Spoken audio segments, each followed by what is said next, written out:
Good morning. I hope everyone is having a great start to your Wednesday. Like we all know that Kamala Harris is, she's filled with so much joy.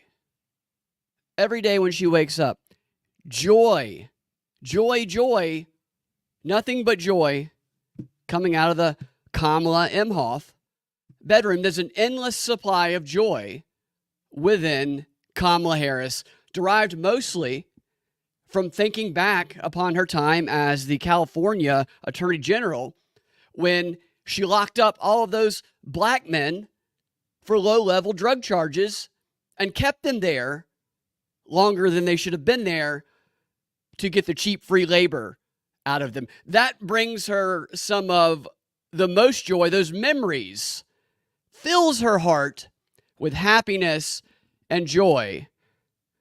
Every single day, ode to joy is Kamala, which nothing makes her happier than joking about smoking the same drug that she imprisoned and ruined the lives of all of those black men for. So much joy with Kamala. But before getting into Kamala, which many, many men have made that claim, boatloads of men, there's been migrants busts from the border who can make that claim. They replenish her joy, these migrants. I want to start with another story. I want to start today with some good news, because there is some really good news. I'm going to be honest with you. All of our Social Security numbers, apparently, have been hacked and stolen. All of us, every single one of us, they're telling us. They've swiped our Social Security numbers. A gang of cyber hackers are, known as US DOD. I'd like to see the US DOD get into a fight with the Crips. Maybe we'll do two fights, one online, one in the streets. I don't know who's going to win. My money is on, I'm not even going to make a bet here because I don't want to make any enemies. I need to do some more research before I decide. But allegedly, these cyber hackers, the ones who took credit for possibly stealing the personal records and the Social Security numbers of every American, and also 2.9 billion people, they say. 2.9 billion people are affected by this hack, they're telling us. That's like 36% of the planet right there. Which is like, why does one organization even have data from that many people if this is what they would allege to be true? I don't know the accuracy of any of this. It could be many, many duplicates for all we know, but the centralization of that amount of data could be very, very dangerous. But they took our Social Security numbers, and I have to say, this is great. We're free. We no longer have to live our lives from the moment we're born until the day we die, shrouding these 9 digits that we have to commit to memory in secrecy and preventing those even closest to us from knowing them. We usually share them with people close to us, but now we can write them on pieces of paper. We've already got enough passwords to remember anyway, because you have to have a different password for everything now to protect yourself in this cyber world we live in. We can write them on a chalkboard. We can write them on our hands. We can give them away to people like phone numbers for all we want, because we could be approaching, for the first time in history, total Social Security number transparency in this country, and I think it's a freeing experience. Think of the benefits. We can get away with so many things because everybody knows we've all been hacked, and we can just blame it on identity theft. That's not my debt. I didn't empty my bank account in Las Vegas. That was the identity thieves, And they're like, you got a point. So I want to thank the cyber hacking company for really lifting that burden off of all of our shoulders. Man, go check a dark web thing. Actually, I don't know where to tell you to go to do that. I know Google says they can do a dark web search for you if you pay them. I don't know how accurate Google's is, but I know that you can find out some of your exposed data. Then you can go check it, cross-check it on I Have Been Owned or whatever the website is, and see what they also have. And you might find that your Social Security number has already been on the dark web for a very, very long time. Now we're all on the level playing field here, if any of this is true. I'm sure some of it is. I think the company that they say took it, they took it from anyway, it's called National Public Data,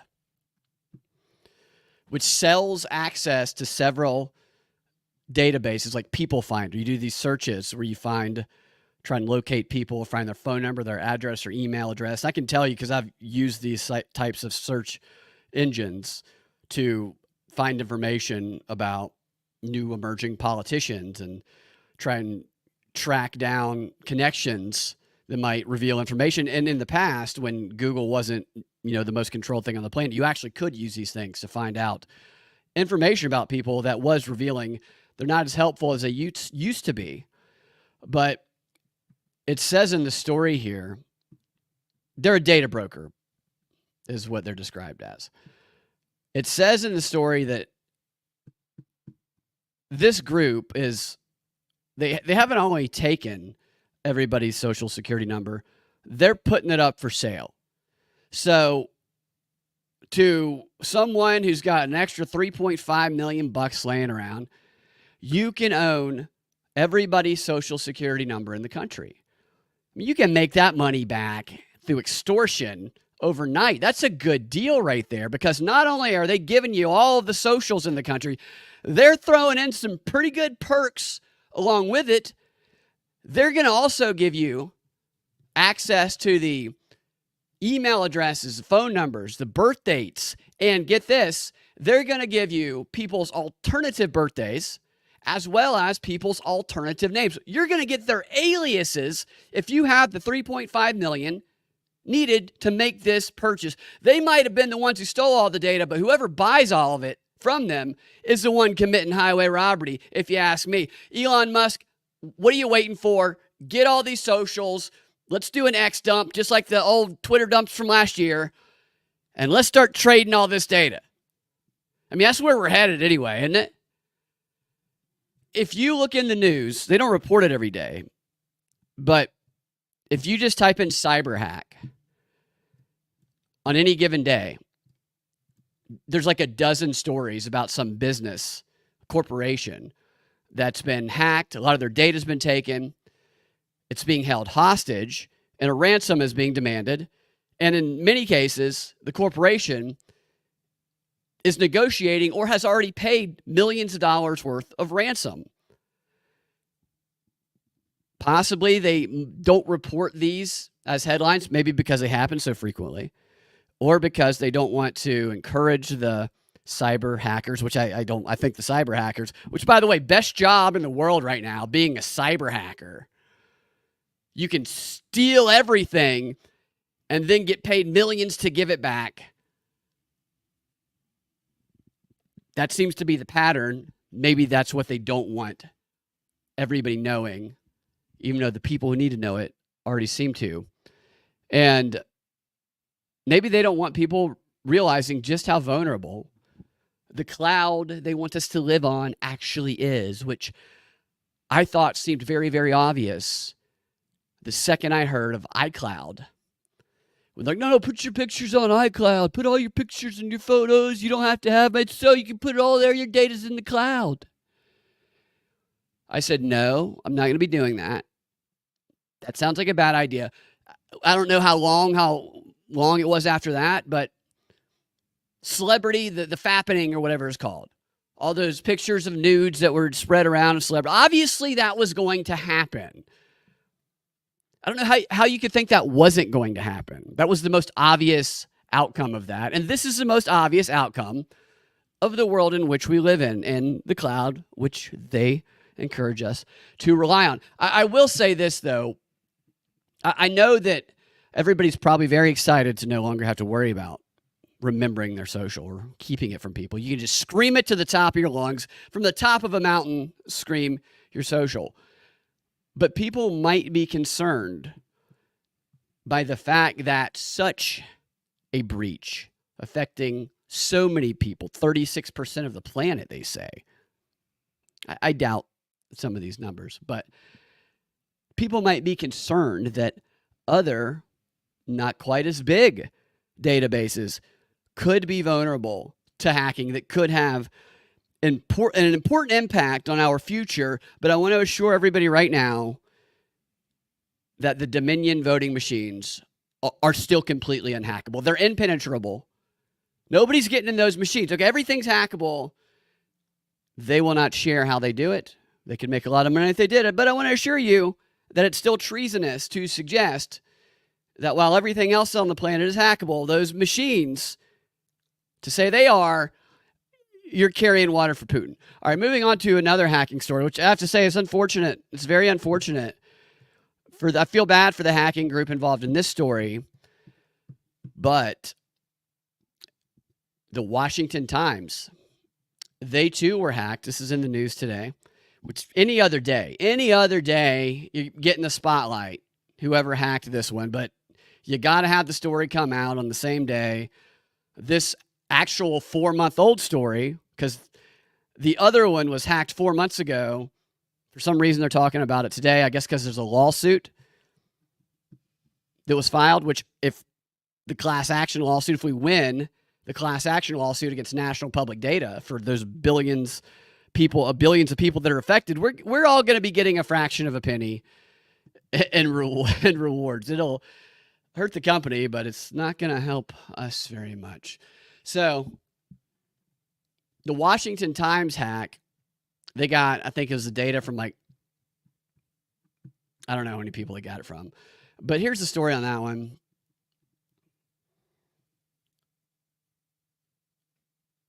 Hold on, I lost my place here. There was something about this one that was unique, I thought. I just want to tell you about random hacking, because things get hacked all the time. I got that. So here it is. So, yeah, so they hacked the Washington Times, which is a news organization, and maybe hack CNN and spam. How many spam calls do you guys get a day? Everything is spam. Phone, text, it's all turned to like your email spam inbox at this point. The Washington Times. Oh, this is what I thought was interesting about this, is that the hackers who hacked the Washington Times, they are also auctioning the data off. Which data you want, the social security numbers or whatever the hell the Washington Times is hiding. But they are asking for 5 Bitcoins as payment, which I just wanted to acknowledge that it's good to see a cyber hacking group accepting Bitcoin. That's what, 300K or so roughly.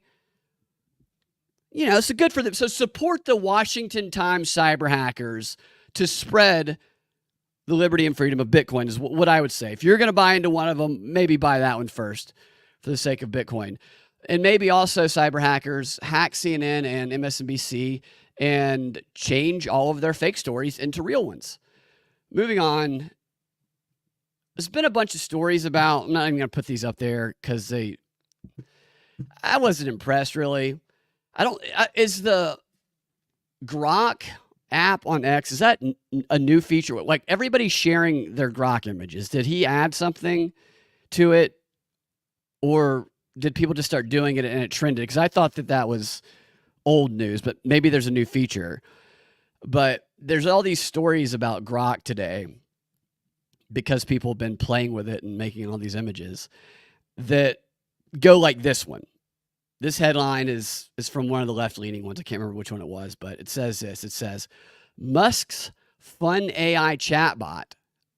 Yeah, because there's a fun feature. His fun AI chatbot serves up Nazi Mickey Mouse.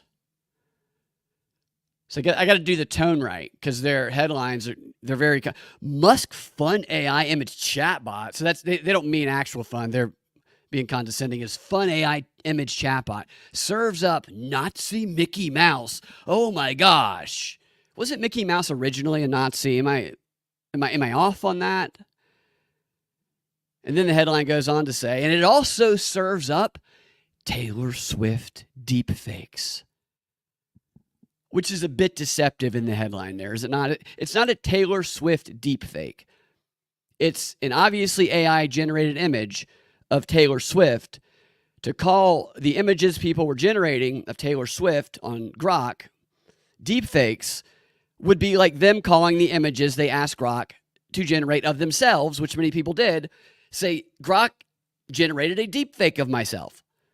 Deepfake implies deception, and it has associations with deepfake porn, which is exactly why they wrote this deceptive headline, because people who are on X, who stay away from X, or who just want to believe anything that they say, even if they use X, reject what they see with their own eyes and say, that is deepfake porn. It makes them go, oh my gosh, Musk is built something and put it out into the world that is creating Nazi images and letting people make deepfake porn of Taylor Swift. Which I don't think there's going to be a lot of people on X making deep fake porn of her pegging Travis Kelce. I think that's more of a dudes for Kamala type thing over there. Maybe Threads is doing something like that. There is porn on X, don't get me wrong. You hit the wrong hashtag or even the right hashtag. There'll be a trending hashtag. Thirsty Thursdays. People, you need to think about your hashtags before you choose them. Click on that. There'll be like 3 images of people doing shows about we're drinking on Thursday and doing our show. And then just a wall of thirsty, double teaming, banging porn. That's definitely, it could be a bit jarring at times on X. But freedom of speech. I can't remember what he said about legalizing it. I don't know. Most of it's pretty unappealing when you see it. So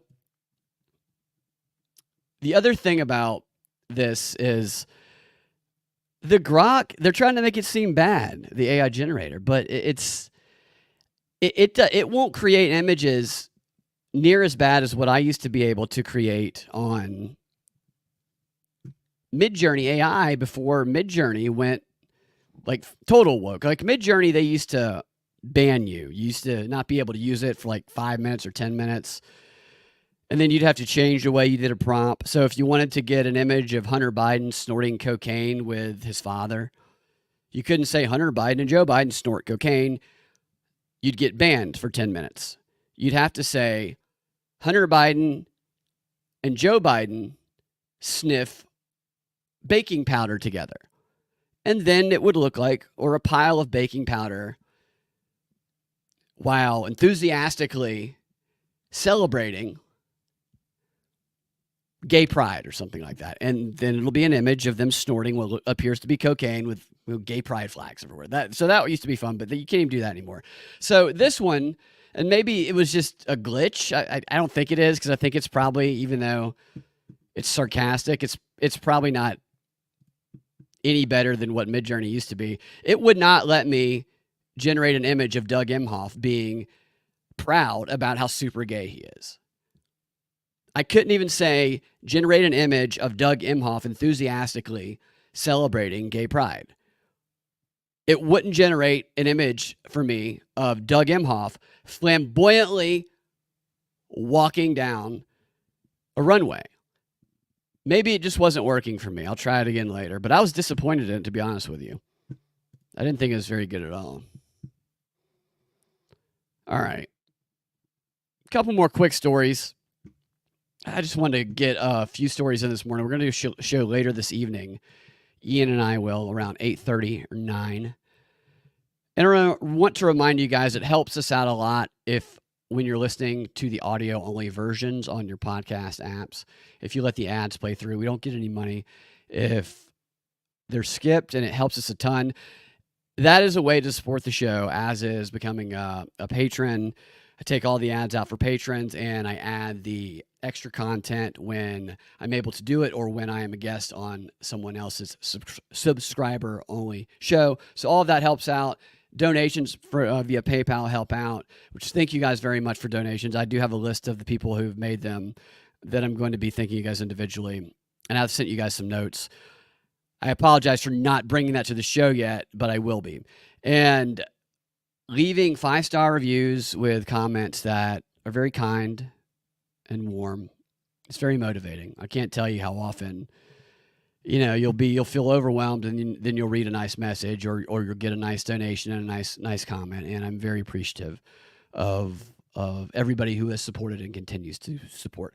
So, hate self-promoting, but have to do it. Okay. Quick story. Harvard, and you're not going to believe this. It's being reported today that Harvard, a study that they just published, found that celebrities could possibly influence the presidential election. Celebrities could influence people who like them. It's like mind-blowing. I know. Mind-blowing that Harvard spent however much money and however much time conducting a study to find out exactly what every Edward Bernays book and propaganda book, every Edward Bernays article, and every speech he's given from 100 years ago ever said. What are these people doing? You get assigned to go find conclusions about something that everybody with a brain knows is true. I think there is a backlash with some of the celebrity stuff. I think some celebrities promoting too much politics turns people off, but those celebrities, maybe Taylor Swift, not going to influence me, not going to influence you guys, because we're not her target audience. Everybody who goes to her concerts are, and that is what they're talking. This is the dumbest waste of money.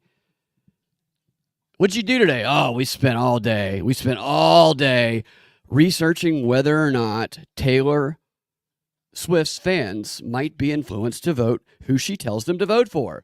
Well, my gosh, honey, what a very, very long day you must have had. I mean, how retarded is that? This is Harvard. What's up, buddy? All right, now this one, I'm sure you guys have seen this on your radar. The WHO, the World Health Organization, has declared in a big announcement, they've declared Mpox, formerly known as monkeypox, really, really drastic change of the name there. Really, really, huge rebranding. It's Mpox. It's got a bad stigma, or monkeypox. Let's call it Mpox. That people will have no idea it's the same thing. They're declaring a Mpox public health emergency of international concern is what they're saying. Apparently, there's been 1,634 cases of Mpox in the United States so far this year.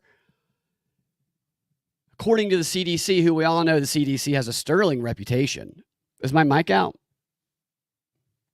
Check. Oh, man, if my mic's out, that would suck. It looks like it's still good. Let me see. Yeah, so I think the mic is good, Sam. Yeah, Mpox is back, baby. You're right, Denver. 1,634 cases back, and that's a lot more than last year. Double the number from last year, but significantly lower than the number of cases of Mpox at the time, monkeypox, that we saw, the outbreak that we saw in 2022. Remember that outbreak? You guys remember that outbreak? Everybody was running around having gay sex and getting monkeypox.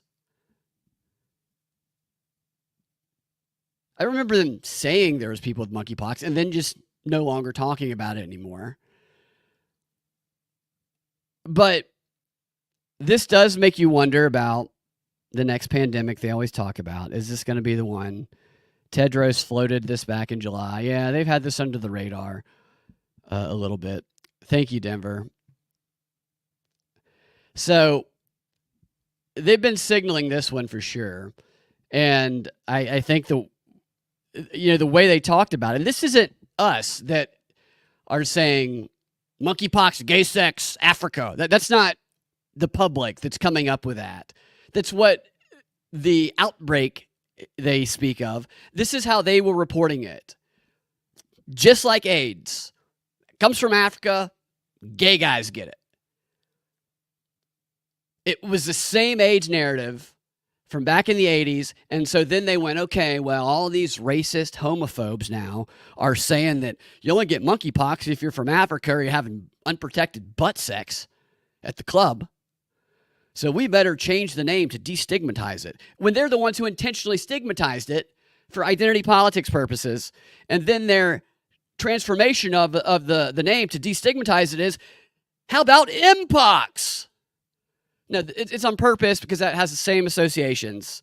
They can just say, no, we changed the name. It's just those MAGA racist bigots who hate all the gay butt sex that's not protected. Which still seems to be the best way to avoid getting Mpox, is to be careful about who you have unprotected, boofing with. So the CDC has warned about the rapid spread of Mpox in Africa. It's AIDS. Just replace it with Mpox. They're probably worried about it because they probably released it. Because the CDC and Johns Hopkins has a well-documented history of experimenting in the African nations on their populations because they don't have to worry about constitutional rights of those people. That's why they took the Tuskegee experiment, where they just prevented people who they identified as having syphilis from getting treatment for 40 years. That's all. They just prevented. They didn't inject them with it. But they said, you know what, let's go further. We'll go over to Guatemala and do the Guatemala syphilis experiment, where we will actually inject syphilis and gonorrhea into the eyeballs of children. That's what they did there. This is the same organizations. This is Johns Hopkins. This is the CDC. Johns Hopkins still being sued by the families of the Guatemala syphilis experiment. There is a history of experimenting with diseases in African nations. I'm not saying it's not real. They experiment with real things. I'm just saying that the ones calling attention to it, it might be someone you want to investigate as people who are behind it. And in case you were wondering, and I know you guys were, yes, there's a vaccine currently available. It's a 2-doser, FDA approved. And the article here says it prevents smallpox as well as monkeypox. So you get the 2-for-1 there. So there you go. Monkeypox emerging. Yeah, so Denver says that Harvard and Coolidge are running cover, producing institutional fraud to cover up other institutional fraud. By the way, Africa did not take COVID shots, so they really want to jack. Yeah, you're right, they didn't. Yeah, I think the COVID vaccination rates there are a lot lower because I'm guessing because of the history of them being experimented on, which is why a lot of black people were skeptical. But don't say that, or you're racist because you're causing vaccine hesitancy in the black community. It's just so backwards. I mean, they're really going to try and pull this again, or is this just like these people just sit around twirling their mustaches and thinking of butt sex diseases to experiment on Africans with. Dr. Fauci, I'm here to cure the latest butt sex disease. So, you guys probably saw. Did I just say Jew guys? Jew guys have saw. You guys probably saw the RFK Jr. story about him seeking out a meeting with Kamala Harris, which his campaign said they're open to speaking to anyone in exchange for his endorsement. If she gives him a cabinet position. That's the story anyway. You give me a cabinet position, I'll give you an endorsement.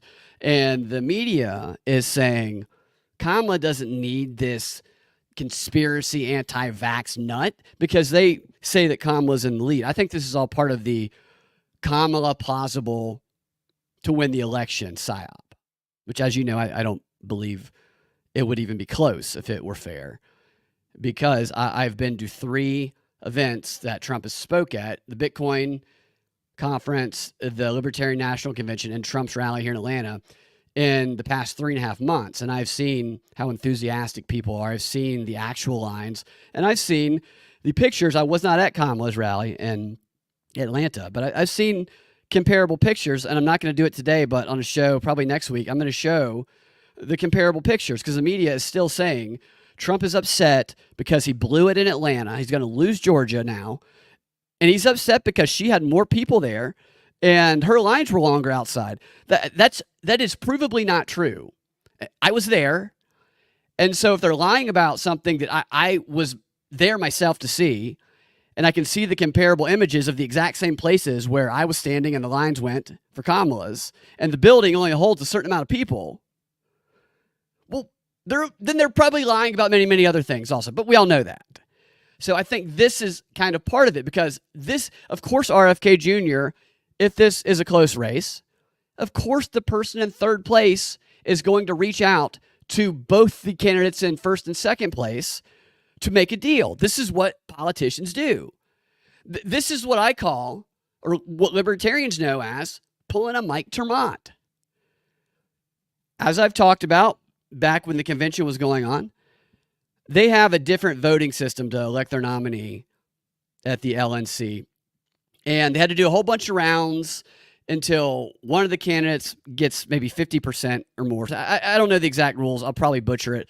But Michael Rechtenwald was leading every vote until the end. And by the end, it had been whittled down. I kept seeing all these backroom deals being made, especially the one with Chase and Ter Maat. Yeah. So the last vote, you had Rechtenwald in first, you had Chase Oliver in second, and you had Rechtenwald in third. And so, you had Ter Maat in third, Rechtenwald in first. And Ter Maat had led Rechtenwald to believe that he was going to tell his delegates to vote for him, if I recall correctly. So he pulled the wool over some people's eyes, some believe. And he had a little behind a pillar in the back of the room meeting, the one that I saw them, and I snuck up to him and Chase, to Ter Maat and Chase, and went, "What's going on, guys? Conspiracy about where the votes go, or what secret meeting?" So it was funny. It was very funny, but Ter Maat didn't like it. I thought it was hilarious. He kind of stormed off like, "What am I supposed to do?" I got really upset. But that's exactly what was going on. He was actually making a deal with Chase. Chase was in second. Chase was more desperate, so Chase is willing to give up more to Ter Maat, which ultimately Ter Maat ended up being his vice presidential running mate, which that's also got to be chosen. But him giving his delegates to Chase is why he ended up being the VP. And I don't know what the other promises were.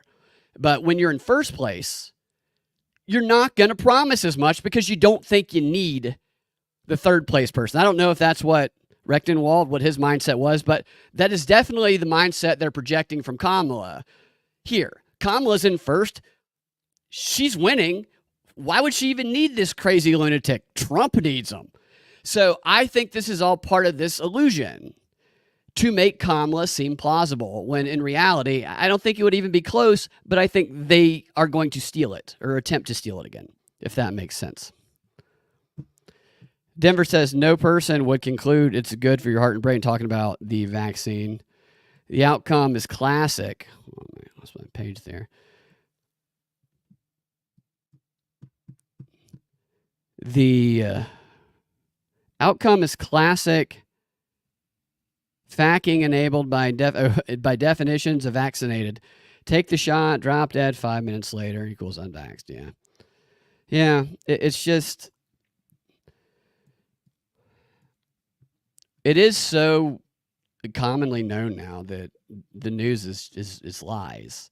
I mean, there's truth within the lies. They have to tell some truths, but they only tell the truths when the truth is in service of the bigger lie.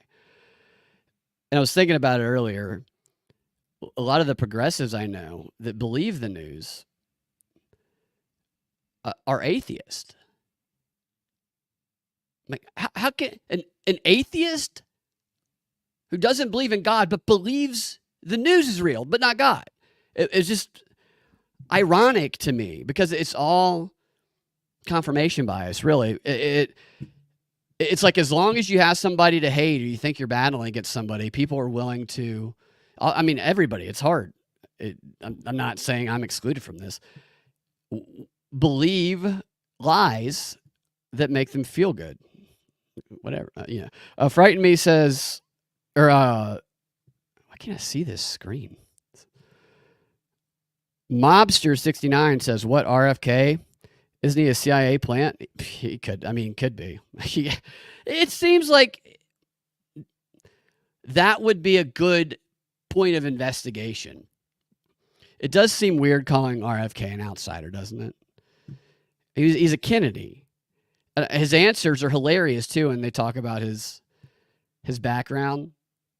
The funniest one is when they asked him about sexually assaulting one of his nannies, and he said that he didn't say no.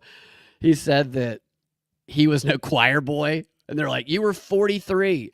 Now, I know that they level sexual assault accusations against these people all the time, and they're not going to address all of them. So I don't know if there's any truth to it. I just thought his answer was funny, but I don't. I think RFK I think he's a fun candidate to have in the race, and he's charismatic. And dude, for a 70-year-old, he's jacked, probably taking some testosterone. But yeah, of course he's going to make a deal with Kamala to get whatever leverage. This is what these people do. They're all in the club. It's the Ter Maat. And it's the illusion of Kamala. All right, where were we? Yeah, he should call up Ter Maat and ask him how he convinced Chase, what he had to give up in order to get that deal that led to the Libertarian VP. All right, a couple more. Oh, I love this story. Hit Frighten Me's comment here real quick. They're using the same strategy as 2020. So they know their candidate isn't viable. Yeah. And they're using the Biden basement strategy and letting the MSM run cover for them. You're right. It was funny. Yesterday, the news was basically reporting that Trump he's doing interviews, he's taking questions, he's going off script, and that's all very, very bad. Kamala is doing no interviews, she's never going off script, and she's never taking questions, and that's very, very good.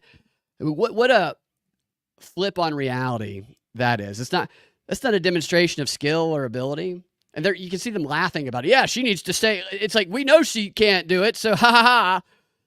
Keep her hidden away. They're hiding the black woman away, or Indian woman, depending on who you ask, or both. That seems like it could be, don't put baby in a corner, all right? Bring baby Kamala out. Because, Kamala, they try and paint her as filled with joy. Kamala is not. Kamala is exactly what they say Trump. They said Trump, it's been reported that behind closed doors, Trump refers to Kamala as a bitch. Yeah, and probably dozens and dozens of other men on the planet. And also, Trump called her a bitch in a video. There's actually a video where he calls her a bitch. It's not behind closed doors. And she's very clearly a bitch. Look at her history. Look at her when she was the Attorney General of California. Look at the way she reacts on the rare occasion that she does go off the cuff and yells at protesters in a very bitchy way. Look at the video of her where she's like, I'm stroking my pen. I'm stroking my pen. I have the power to put you in prison. I'll let you out of prison. You guys know the one I'm talking about, where she's very arrogantly talking about the power of the stroke of her pen when she was the Attorney General of California. Her decision, her whims. That's a bitch. In fact, some of the nicknames that I got when I asked people at the rally, what are some nickname ideas for Kamala? One person said, bitch. Another person said, the evilest witch in the world, or something like that. Yeah, I agree, Shovelhead. Kamala's not someone that would be like, John. It's not. It's just so forced. I don't understand how people don't recognize the lack of authenticity to it. I don't even think it's because I don't like her. I think it's just because it's very phony. It's so obviously phony. All right. Love this story. I have to put a picture of this one. So imagine you're on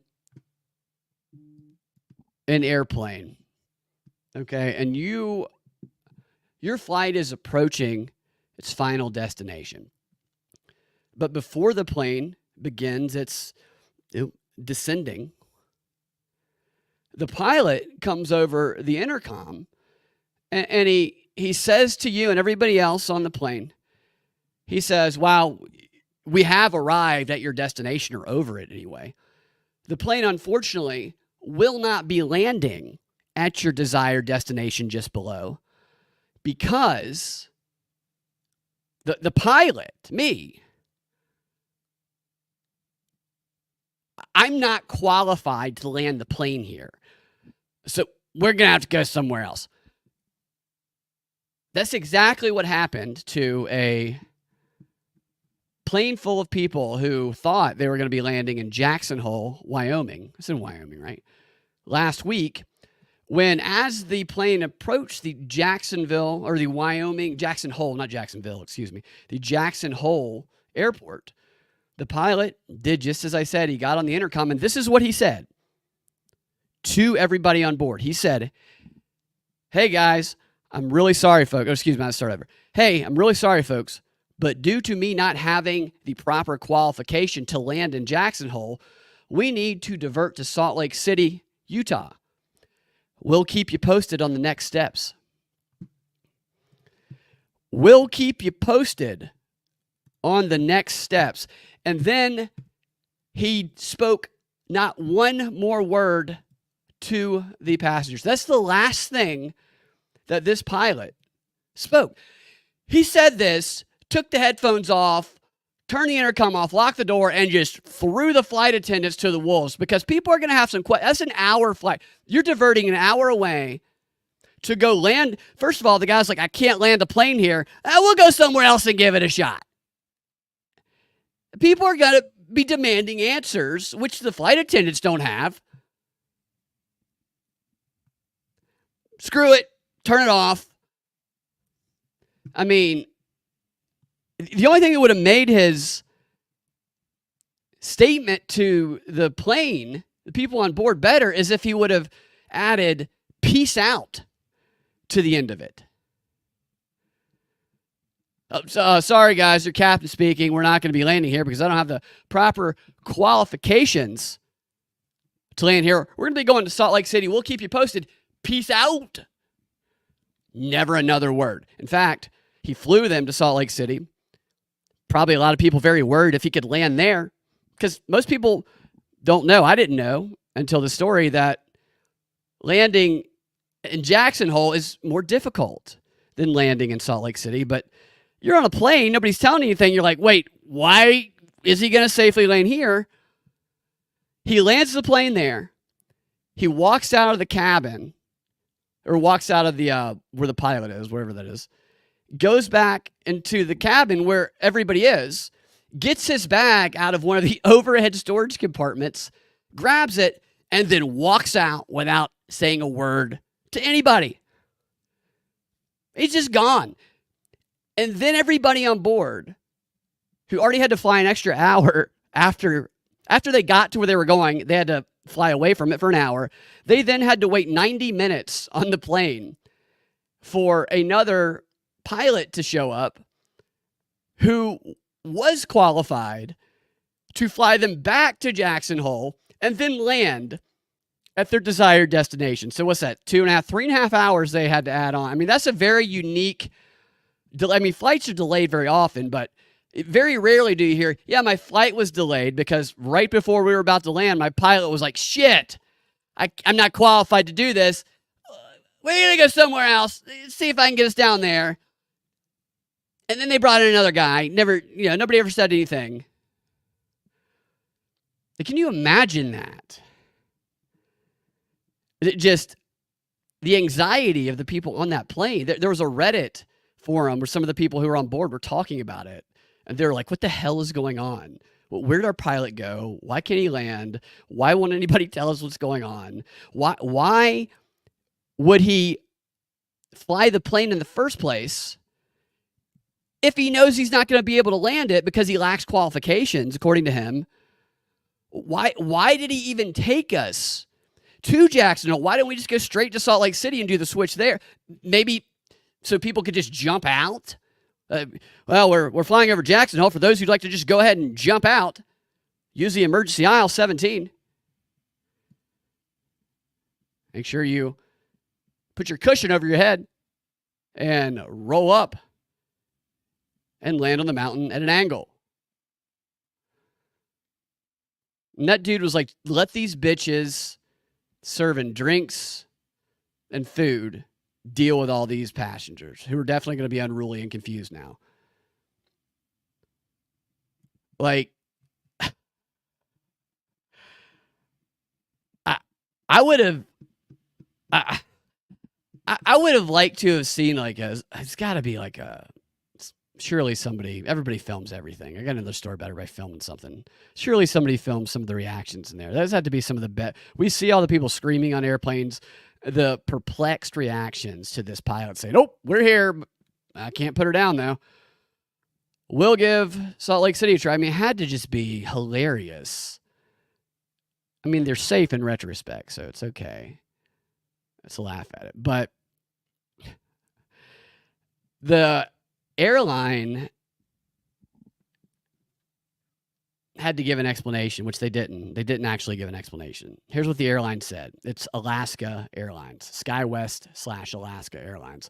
Their explanation for what happened was the following. They said, Flight 3491 landed for a short time in Salt Lake City to correct a paperwork error related to the flight crew. Huh. Interesting. The flight continued to Jackson Hole after a delay while a new pilot was secured to operate the flight. All pilots involved were qualified to fly. All pilots involved were qualified to fly and land the aircraft. The flight diverted from Jackson Hole due to an internal administrative error and out of an abundance of caution. So they're refuting what the pilot who refused to land because he said he wasn't qualified. They said, no, actually he was qualified to land, but he just went to jail. He was lying to you. He decided that it was worse to tell everybody on board that we need to go over to Salt Lake City to correct some administrative paperwork errors than it would be to say, hey, I don't know what I'm doing up here.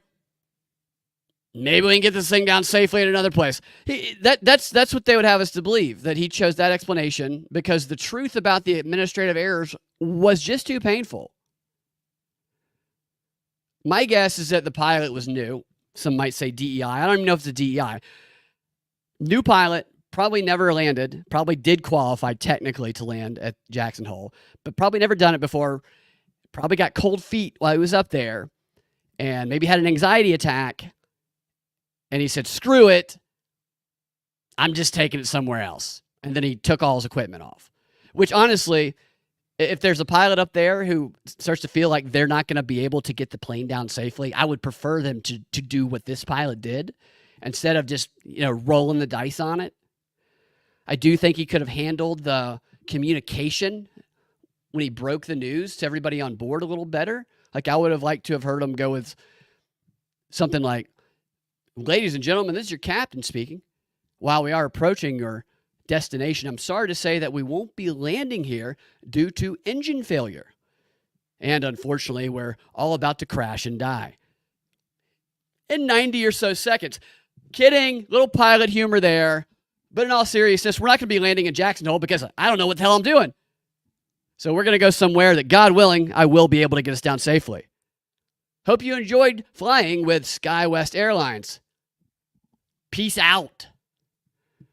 I mean, you got to, and then I also would have liked to have seen him get his bag out of the plane, and instead of getting off the plane, just gone and sat in one of the passenger seats and acted like nothing happened. Maybe told me, I'm not even a pilot. There was just nobody there.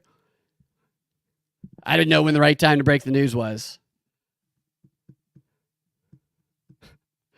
So that was an airline story that reflects poorly on airline employees. So it's only fair now that we go into one that reflects poorly on airline passengers, which we have an abundance of those as well these days. And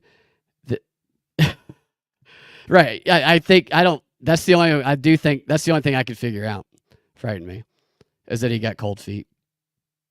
Your dad was a retired Delta captain.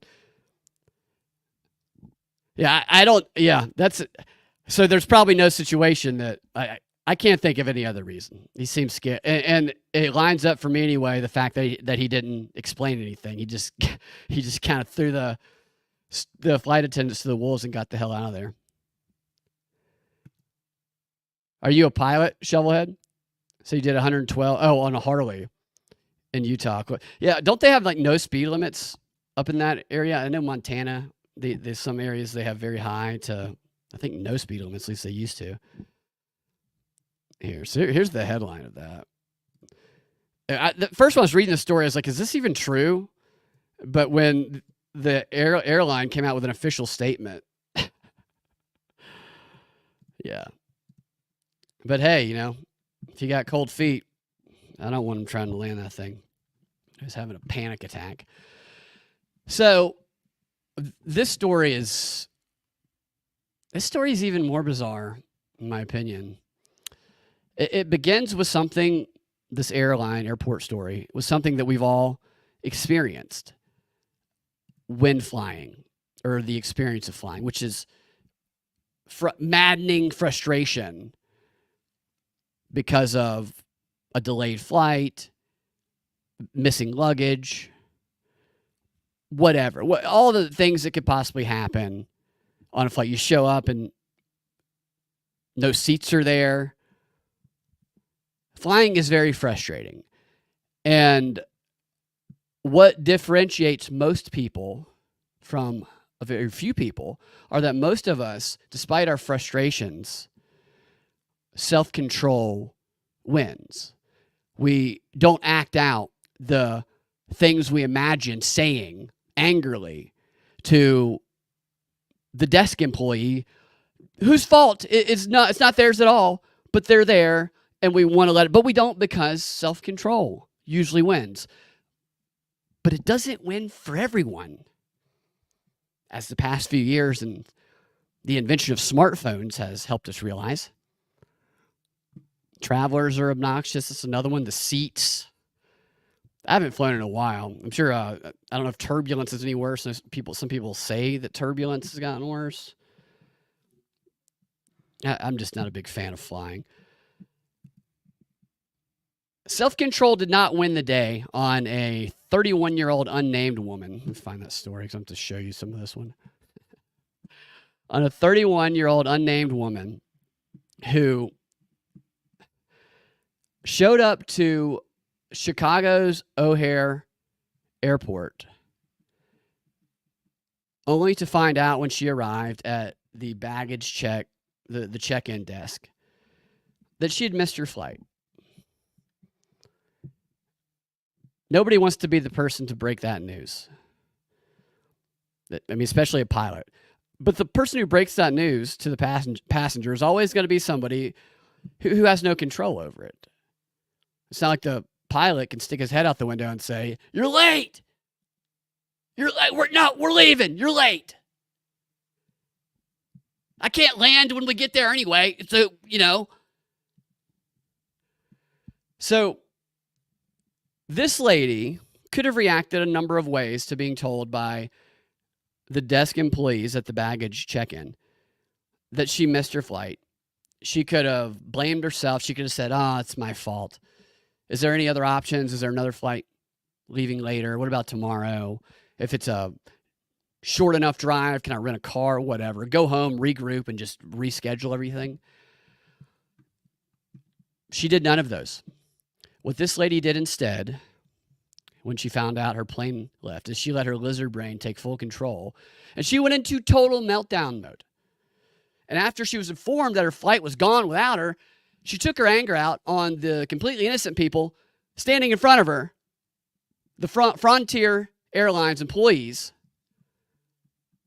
And what she did was she decided that she wasn't going to let something, as small as a baggage claim desk that stood in between them, she wasn't going to let that barrier stop her from letting these employees know that they effed around and found out because she had marked him for destruction. What she did was she climbed over the baggage desk immediately. And she then began grabbing the shocked employees while screaming her displeasures at the news they had just broke to her. I mean, there's other people behind her. She's crawled over the desk, grabbing them, screaming at them. Some of you might have seen the naked woman who was running around the airport trying to get guys to have sex with her recently. That was a weird one also. This one, in my opinion, even weirder because it just has so many turns. It's the weirdest story. And I think this woman's more disturbed than the naked woman. So this woman, she wasn't messing around, which she showed, obviously, when she blew through that first line of defense. And one of the employees was brave enough to go up and try and push her back. He tried to shove her back, but he was no match for her. What she did when she did that is she grabbed the nearest computer monitor on their desk and she hurled it at him, landing a blow to his midsection, knocking him fully back. And she wasn't done with the computer monitors yet, which, by the way, fortunately for the employee, this wasn't one of those bulky computer monitors from like the 90s. This was a thin one, but still very, very painful and capable of destruction. She then weaponized the other one by grabbing the other monitor and smashing it on the ground. I'm gonna hit you with this one, and I'm gonna destroy the other monitor, maybe intimidation purposes. Show she is not anything in her path she was ready to destroy. And all of these employees are kind of backing away scared after the first one got knocked to the ground. And then to finish that first one off, she climbed to the top of the luggage desk or the baggage check-in desk, and she then did a diving headbutt like she's the Undertaker to turn out the lights on that first guy who dared stop her insanity. I exaggerate a little bit on that part. That's just what I hoped would happen if she had been a little more coordinated about her actions. But she had the heart. She definitely had the Undertaker heart. There's no doubt about it. She was climbing on top of everything. Just headbutt them. Go for it. Pile drive them, lady. And so after she laid waste to all the employees at this, let me show you the screen here. All these employees at Frontier, I mean, all these people are probably, they probably don't like their job. No, that Denver's asking, did she go to jail? That's where it gets good. She fled, and they're searching for her still, and there's another wrinkle to it. Yeah, that's why it's crazy. Like, I'm going to show you the video before I tell you reveal the entire story, because you got to see the video to see some of it. So here's the article here. Irate passenger hurls computer monitor, calls airline staff stupid. Oh yeah, she was shouting stupid during the meltdown. And then after she laid waste to all of them, she then dove back over the counter that she climbed over to whip their asses. And that's when she was yelling, ironically, after criminally assaulting a bunch of people, yelling stupid at them as she climbed back over to the other side. And of course, somebody's filming this because, why intervene and try to stop this when you can get a viral moment? And you'll see in a second why that is actually pretty gross that this person didn't. This is a woman. So if you're a guy and there were some guys waiting, which, by the way, before I go into that, the people who were standing, the bystanders that were also passengers and not employees, they mistakenly thought that maybe because they were also passengers that they were safe. They didn't realize until after she climbed back over and yelled stupid at them when she was done with them that they were next. Because she then proceeded to strike a blow to a 24-year-old female passenger just waiting on the other side in the leg, and she threw a phone, Batman style, and drilled a 40-year-old, I think in the head, like she's throwing knives. I mean, this woman lost her mind. And when you see the video, let me show you the video. And I'll tell you what I noticed in this video here that is kind of messed up. This isn't the whole video, but you guys can see that, right? Make sure it's on there. Yeah, okay.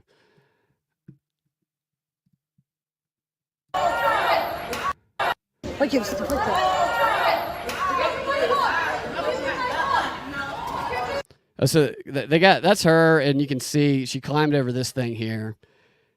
There's another video that shows a little bit more, but I haven't been able to find a full one yet. That's what she climbed over. There's 3 people here. 4, actually. 4 green shirt employees. 2 of them are men. 2 of them are females. And at one point, these blue bins behind there, one of the employees grabbed one of those and was going to either hit her with it or throw it at her, but another employee stopped them from doing it. Like, why? Why did you stop them from trying to protect themselves? Look at this guy. This guy's like backing away from her. And so this guy here tries to stop her, and he can't do it. We see the monitors again here.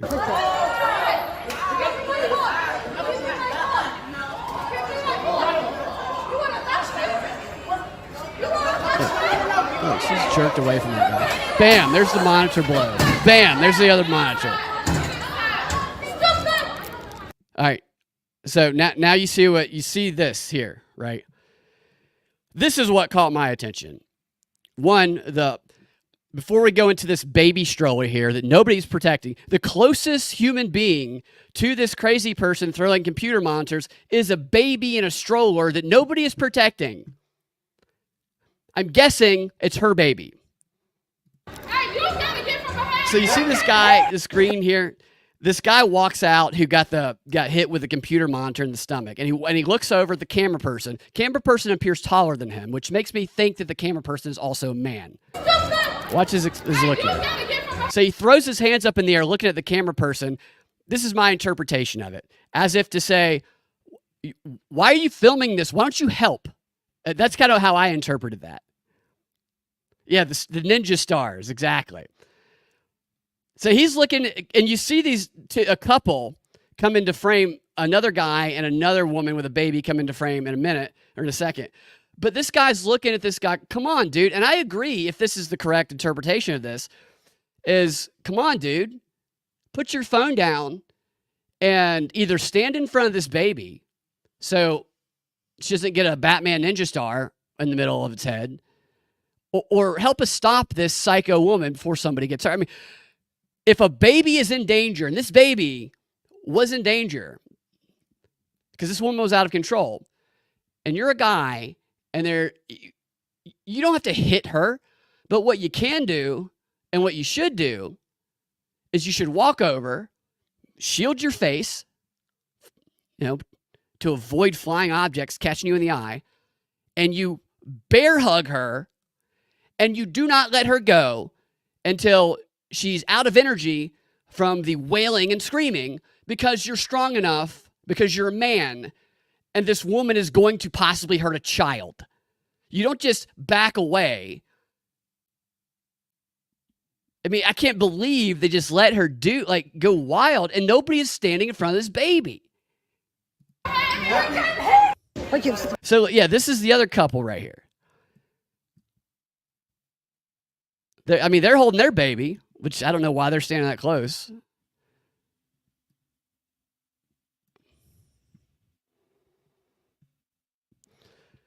Well, yeah, I'm not saying don't get physical. I don't think you have to get physical with a person like this. I don't think you have to physically punch her. Like a woman like that girl, she's not Ronda Rousey. All you got to do is just grab her and just carry her away. She'll be kicking her. That's all you got to do. And nobody there would walk up to her and do it. I mean, you could just punt her right in the coochie. You do that, give her a swift kick to the cooter.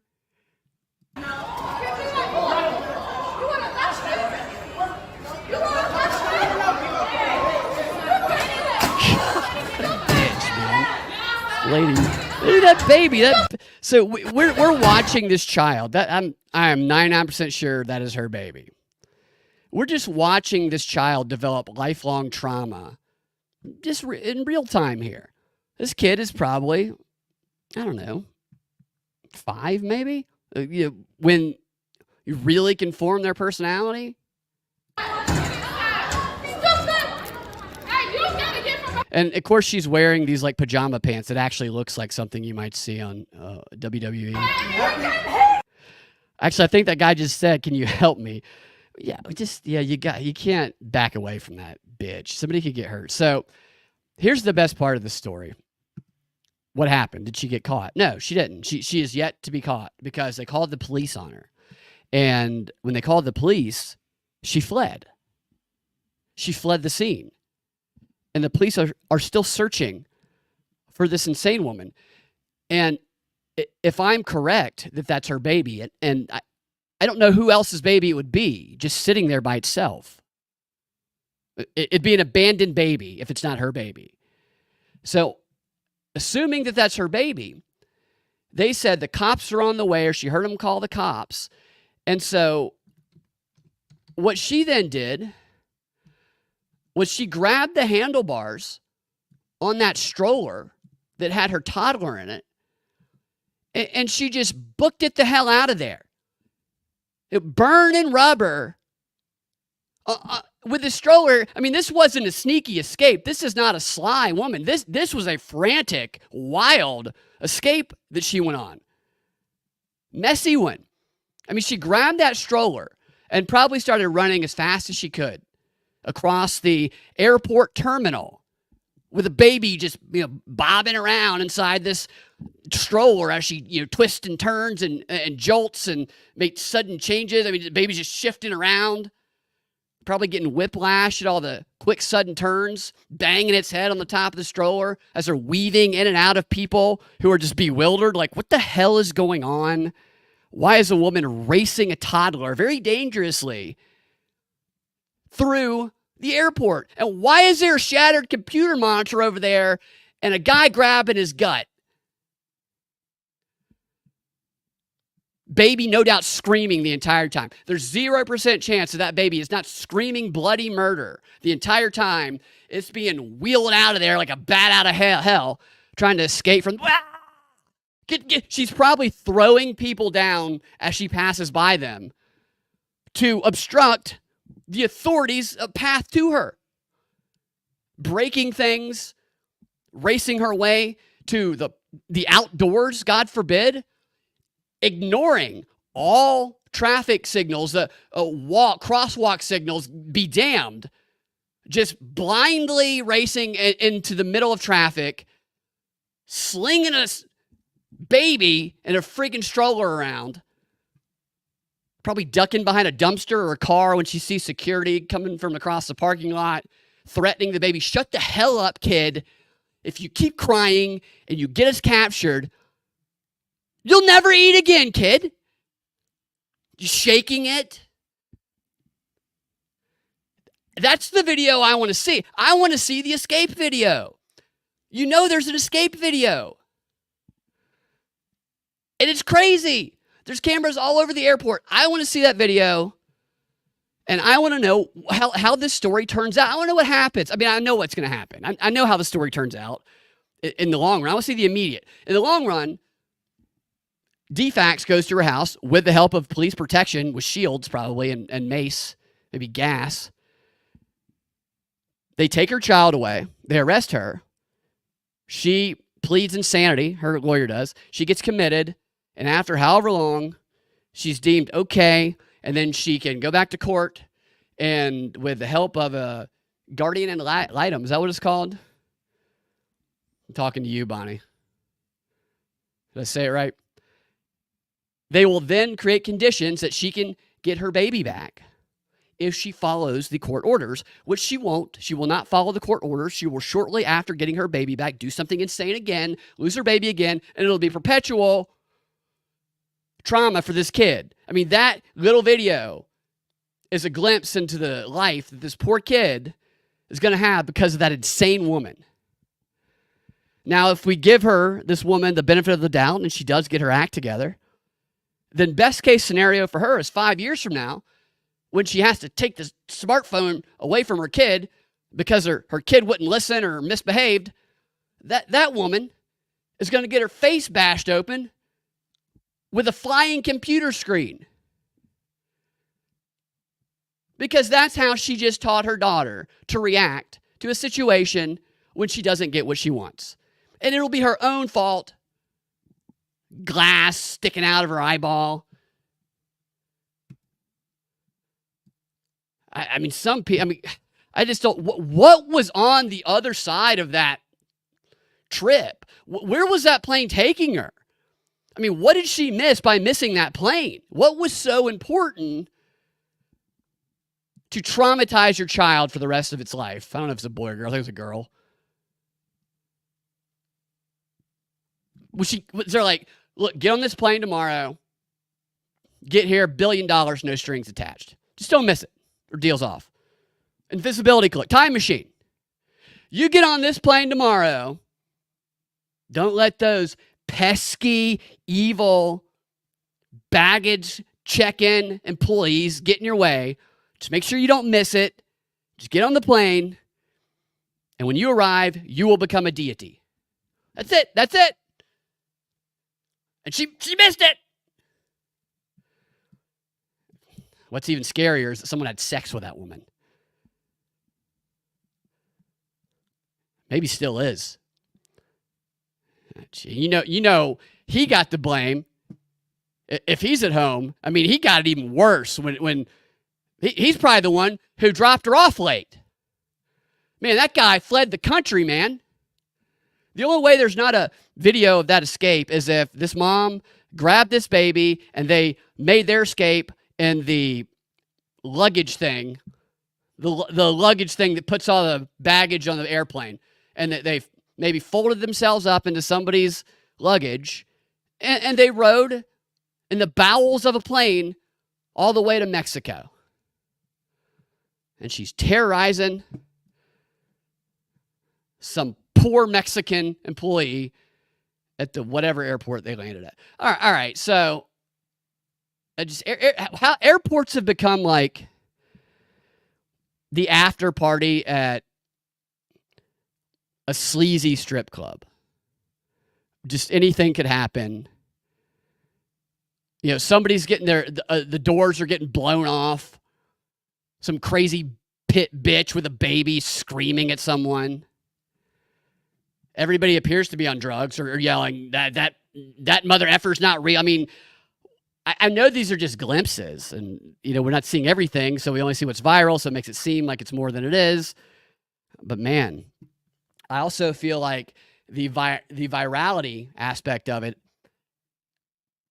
encourages people to let themselves go, because even if it's bad sometimes, like that one, these MFers aren't real, you can let yourself go crazy and it can actually benefit you.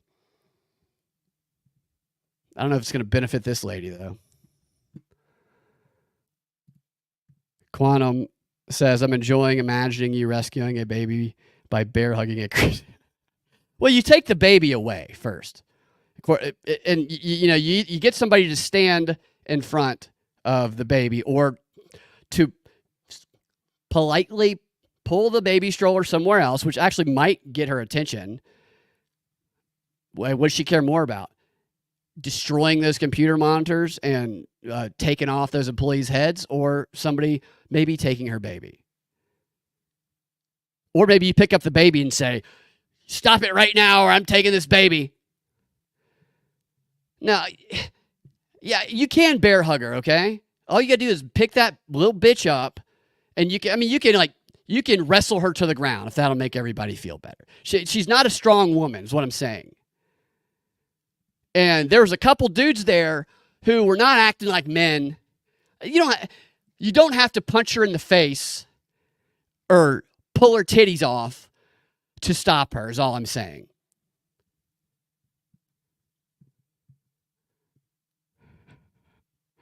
That would be a funny image, though. Yeah, you could choke slam her. You could do that. What you could tell her you could like try, you could compliment her. You say, "You're so pretty when you're psychotic." Yeah, she might like that kind of thing.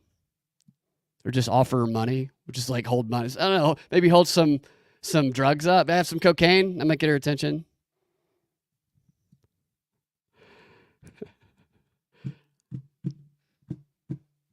I just can't believe those guys wouldn't go near her.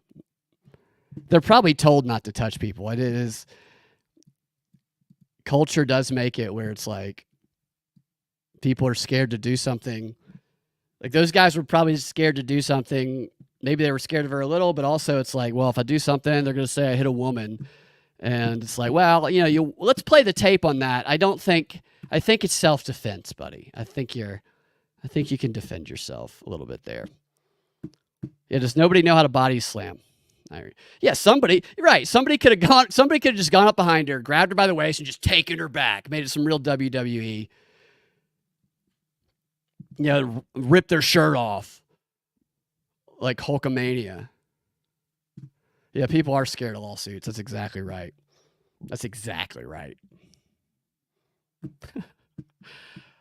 All right. I got one more. I think I got one more. Let's see here. Man, oh man. I wonder if she's got like what's the dating app profiles? I wonder if she has like a dating app. The picture of her trying to smash somebody with a monitor. I mean, that's the way she should go. She's single now. I'm sure she's not. She's probably terrorizing some poor guy. But she should have an image of her just stranding her baby and holding up that monitor, about to like smash it. That way she just starts at her craziest, and then everything is better from that point on. That's my philosophy on how people should date. The way people date now is they go play this character of themselves that maybe they'll want themselves to be. Maybe they are sometimes. That is like their best. Try to be their best. So it's like the highest point you're going to be, and you got to spend the rest of the time living up to that. When you got to start at your worst, so that everything else, if they like you at your worst, everything else is a pleasant surprise to them for the rest of the time you're together. I don't know if you're going to get a lot of good dates that way, but it's a good theory. I also think people shouldn't be having wedding receptions right after they get married. What did you do? What are we celebrating at this wedding reception, this party? What are we dancing and giving gifts for? You haven't accomplished anything after you've been married for 15 minutes?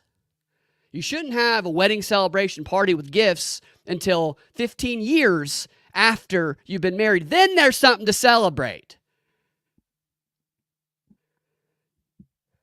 It also takes away people getting married just for the party and whatever. So some people doing the fucking chicken dance. I mean, how many, you go to some people's weddings, some people get married 3 and 4 times. I mean, nothing against that, but I'm not required to do the chicken dance at every reception. I do the chicken dance one time and one time only. You don't get 2 chicken dances.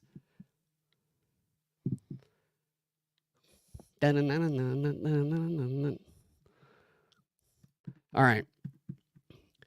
Another RFK thing. Yeah, right. That's probably about all you would get with that. You're right, bad Christian. Yeah, probably not going to show up in your underwear, dirty clothes, unshowered.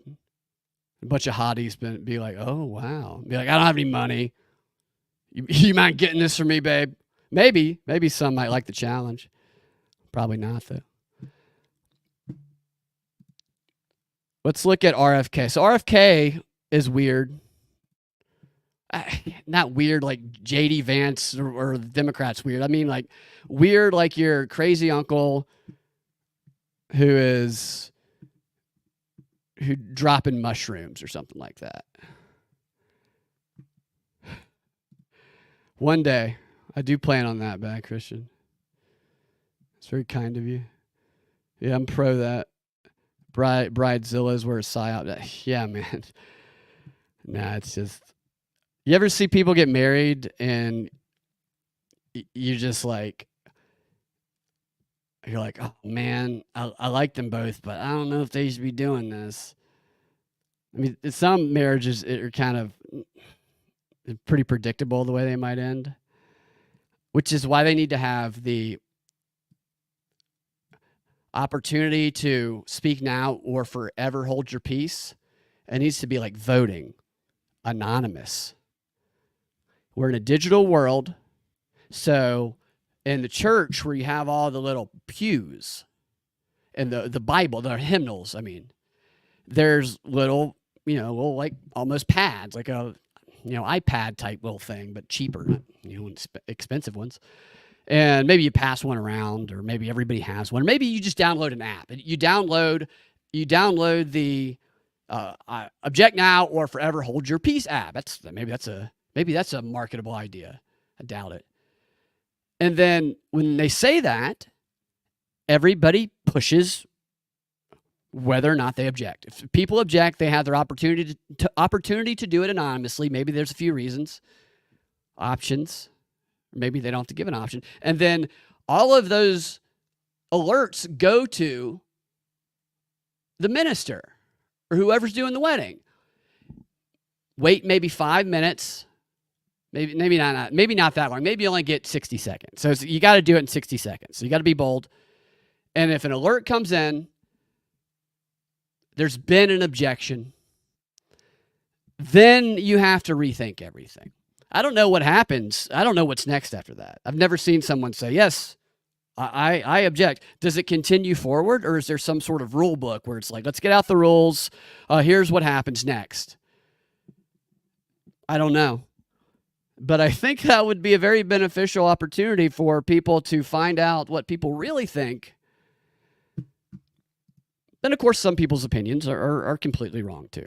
So, whatever. Love. All right, JFK. I thought this was funny. He's just a weird guy. God, I don't even want to say that word anymore. I hate that word now. Like, the Democrats can ruin everything. That's just a normal word. They just pick a normal word that people use in everyday situations all the time, and they stigmatize it to where we all have to remove it from our vocabulary so that we don't sound like them. Now they're going to start stigmatizing like the and.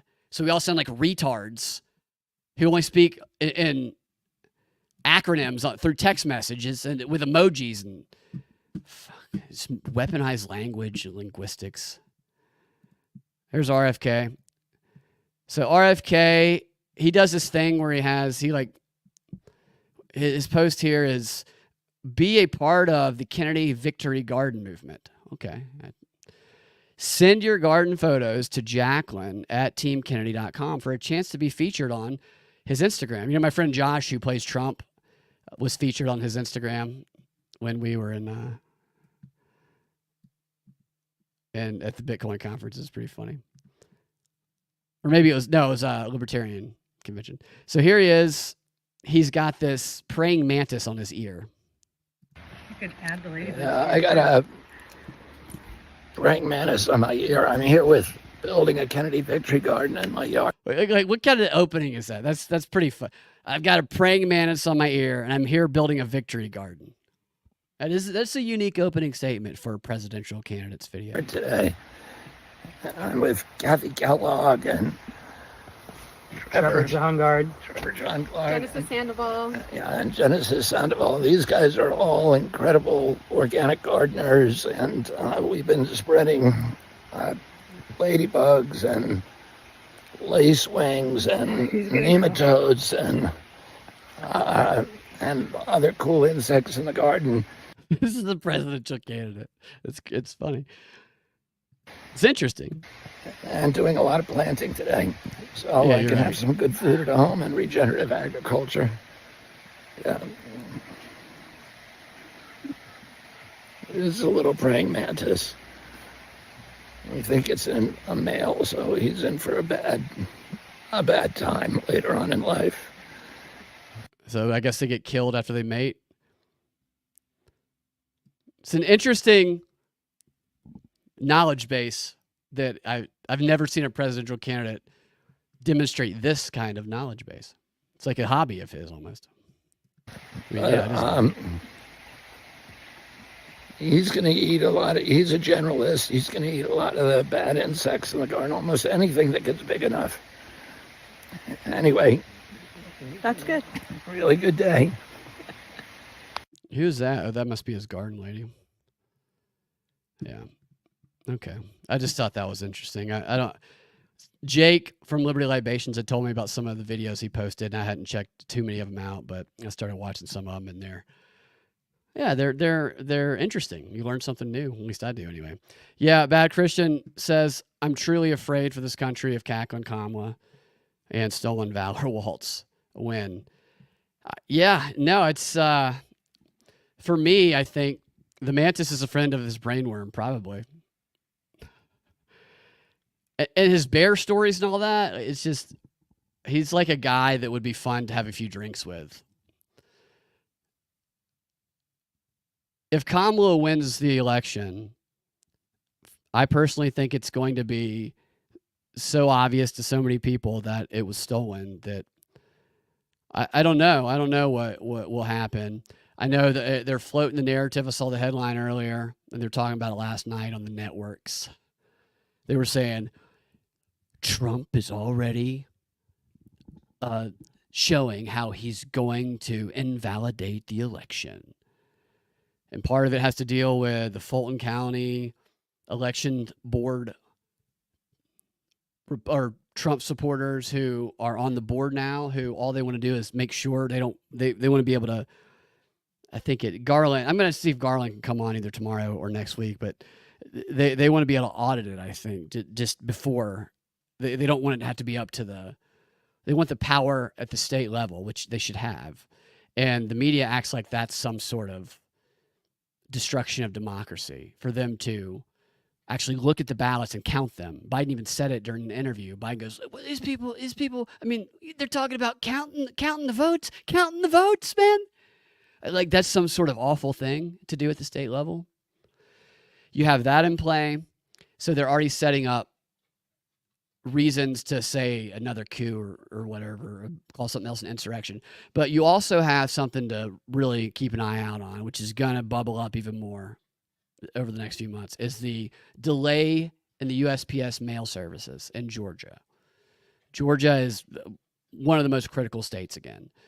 And I've told y'all this on some past shows, but it's to the point where I get bills long after they were due. You just got to be on top of it and make sure they're paid because you're never getting the bill before. There was people who already cast votes in some of the primaries here. They sent their votes in February, and the votes did not arrive until late March after the primary had already happened, and their votes weren't counted. So this is set up for a disaster. And it's not going to be fixed. They've been saying it's going to be fixed for a long time. And an interesting part about it is they say that the reason for the mail delays in Georgia is because they opened up a new USPS center. I can't remember where it is, Palmetto, Georgia, maybe, for the purpose of streamlining all of the mail, sending it all through that one brand new USPS center for some reason to make the mail better, make it easier. I don't know. But what it's done is it's messed everything up. It's slowed everything down. And putting this mail center, the centralized mail center in, is something that they want to do around the country. And it's there's a long document about it. I've read through pieces of it, not all of it. But it's a long federal document about this upgrade in the mail infrastructure that is part of Agenda 30. So whatever connections that are there, I just thought that it was just so like, of course it is. And of course it's a very predictable problem that's going to happen. And John Ossoff, who's also, I talked about his dad a lot. That guy is from about as deep state of a family as someone is going to come. He's the guy leading the charge and talking about the USPS stuff. So look out for that. I know in Virginia it's also happening. Oh, we talked about the monkeypox a little bit earlier. Not the whole, yeah. We didn't go deep into the whole pandemic thing, but yeah, it does look like they're bringing the AIDS 2.0, COVID 2.0. They're already pushing vaccines for those. Well, that's what we were talking about earlier. Bad Christian says it's funny because here in LA, only the gays got monkeypox. That was the narrative when they first told us about monkeypox a couple of years ago, is that it's from Africa and only the gays get it. AIDS, just like AIDS. And then they changed it from monkeypox to mpox, because it is, a bunch of racist homophobes were saying, like, it's so stupid. Yeah. If it's, I don't even know if that's real, what they're saying about it. I just know that they're using it to create stigma, identity politics, and it's probably some sort of freaking experiment, man. They love doing that. Consider how court and legal documents can be delayed. And yeah, that's a good point. On top of that, so you combine the mail. I know I said I was going to go, but you guys got me thinking here. Combine the mail with the cyber hacks that happen every single day. Fulton County, Georgia, where the January 6th, one of the Fannie Willis indictment was. One of the most, it's Gotham City, basically. Run by the Divine Nine Black Freemasons, led by Stacey Abrams and Fannie Willis. And the Fulton County government systems were hijacked by cyber hackers for months. I don't know if they have all their systems back up yet, but there was a long period of time where you could not access anything on their servers. You couldn't do anything online. And to Denver's point here, you're submitting paperwork. Maybe there's a challenge to some of the votes, which is a legal thing to do. All of that stuff is slowed down, is affected, and it's all a wild card because these are the types of things that they can just say happened if they need to say happened. Oh, there's a cyber hack and blah, blah, blah. Oh, mail delay, blah, blah, blah. Or they can say that everything's fine. My favorite narrative is and will always be the one about the Dominion voting machines being unhackable, yet all of Fulton County government systems completely hackable, just not the voting machines. So, is the Atlanta Fed Reserve Chairman Bosch part of the Black Illuminati? That's a good question. Let me see.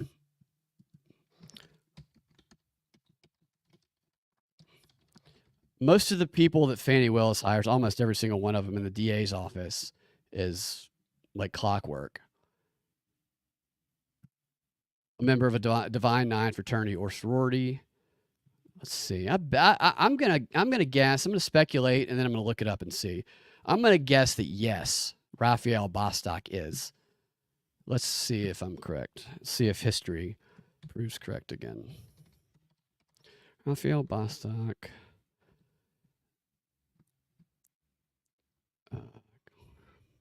HBCU. Raphael Bostock. Okay, so conversation on economic mobility with HBCU Raphael Bostock. So that doesn't mean he is one. Let's see if he's he's an openly gay black guy. Let's check fraternity.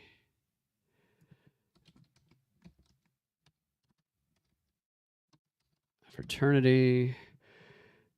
Okay. Bostock. Oh my goodness, I believe that he might be. Is this the right guy? I think that he is.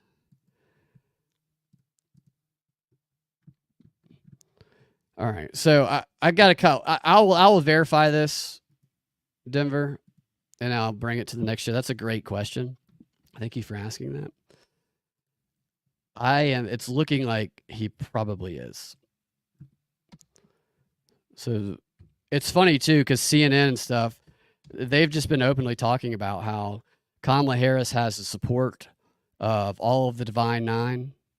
They're backing her every step of the way, the throwing party. Of course, that's what I've been telling people for months. She threw it. Like, I just imagine Doug Emhoff partying with the Divine Nine at wherever the hell they live in D.C. You know, just looking for black guys that he hopes to get plowed by. Divine Nine. All right, I'm not going to keep doing research in real time, but I will look this up and verify it. Good question. All right, guys. Thanks a lot for hanging out and chatting this morning. Hope you guys have a fantastic rest of your day.